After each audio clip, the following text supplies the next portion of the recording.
रात की सुनसान फिजा, लहरों की गूंज और हवा की सर्द सी सीटी और कराची के साहिल पर आजकल एक ऐसा मंजर है जो खूबसूरती के साथ खौफ की एक लहर भी दौड़ा देता है। रेत पर फैली हुई सफेद सीपियां दूर से ऐसी लगती हैं जैसे किसी ने मोतियों की चादर बिछा दी हो, लेकिन जब आप करीब जाते हैं तो उनका सकूत कुछ अजीब सा महसूस होता है, जैसे ये छोटी छोटी सीपियां खामोश होकर भी आपको घूर कर देख रही हैं।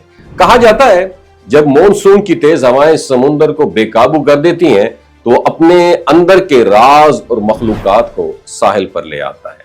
ये वो दिन होते हैं जब नीलगों पानी अपनी तहों से छुपी हुई नायाब सीपियां बाहर उछाल देता है, मगर कुछ पुराने माहीगीर मानते हैं कि इन सीपियों में कुछ खाली नहीं होता है। इनके मुताबिक हर सीपी में एक कहानी होती है और कुछ में ऐसी रूह जो समुद्र से कटकर साहिल पर भटक रही होती है। इन दिनों कराची के साहिल पर मुल्क भर से लोग आते हैं, कुछ इन सीपियों को जमा करने के शौक में, कुछ अपने फन के लिए। ये सीपियां सिर्फ याद रखी खूबसूरती नहीं है, बल्कि कई बार लोगों ने इनमें से अनोखे शक्ल के नमूने भी निकाले हैं। बिल्कुल कान की शक्ल में कुछ हैं, कुछ आंख जैसी हैं और कुछ पर किसी जानवर के निशान जैसे कटाव भी मौजूद हैं। इन शक्लों ने इन साहिलों के गिर्द कई खौफनाक कहानियां जन्म दी हैं।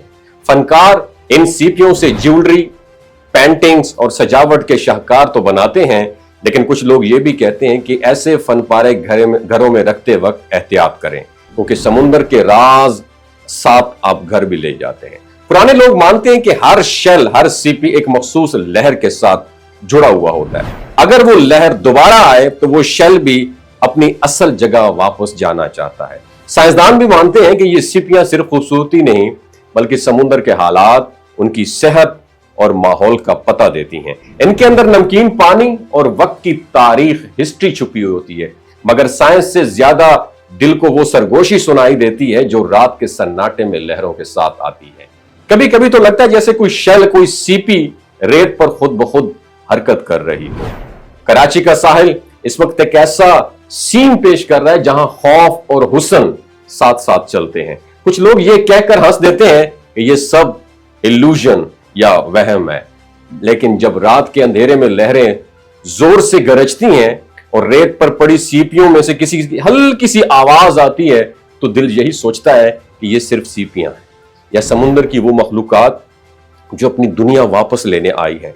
और अगली बार जब आप साहिल पर जाएं और किसी सफेद सीपी को हाथ में उठाएं तो जरा गौर से सुनना, हो सकता है आपको समुद्र की वो सरगोशी सुनाई दे जो सबके लिए नहीं होती। कभी गए समुद्र पे? अपना एक्सपीरियंस कमेंट सेक्शन में जरूर बताइएगा। अपना ख्याल रखिएगा। अल्लाह हाफिज। ये जो गिलगित बल्तिस्तान के लोग होते हैं ना, इनकी एवरेज उम्र 90 साल से भी ज्यादा होती है। You know why? क्योंकि ये लोग शैलजीत इस्तेमाल करते हैं। शैलजीत के अंदर 85 मिनरल्स होते हैं। अगर आप चीज़ों को जल्दी भूल जाते हैं, मर्दाना कमजोरी महसूस करते हैं, औलाद जैसी नेमत से महरूम हैं और आप स्पर्म काउंट आपके कम है, टेस्टोस्टेरोन हार्मोन इम्बैलेंस है, आप सदाबहार जवान नजर आना चाहते हैं, खून की कमी को दूर करना चाहते हैं, हड्डियों जोड़ों के दर्दों से निजात हासिल करना चाहते हैं, मोटापा कम करना चाहते हैं, तो डॉक्टर असद महमूद की प्योर एंड नेचुरल शैलजीत जरूर इस्तेमाल करें। एक बात आपने दिमाग की खिड़कियों को खोल के अपनी सुननी है, हमेशा ऑर्गेनिक और कुदरती चीज़ों का इस्तेमाल करें। केमिकल वाले फूड सप्लीमेंट खुदारा इस्तेमाल नहीं करने। अगर आप डॉक्टर असद महमूद की प्योर एंड नेचुरल शैलजीत को ऑर्डर करना चाहते हैं, नीचे दिए गए नंबर पर व्हाट्सएप करें। 3 बातों का ख्याल रखना है: हाई ब्लड प्रेशर में मुब्तला अफराद, खवातीन जो प्रेग्नेंट हैं और 15 से 20 साल की जो नौजवान नस्ल है जो गैर शादीशुदा हैं, अपने सेक्सुअल पावर को बूस्ट करने के लिए इस्तेमाल करना चाहते हैं तो डॉक्टर की एडवाइस के बगैर इस्तेमाल ना करें। बाकी सारे लोग बेधड़क गर्मी और सर्दियों में इस्तेमाल कर सकते हैं। अपना बहुत ख्याल रखिएगा। अल्लाह हाफिज।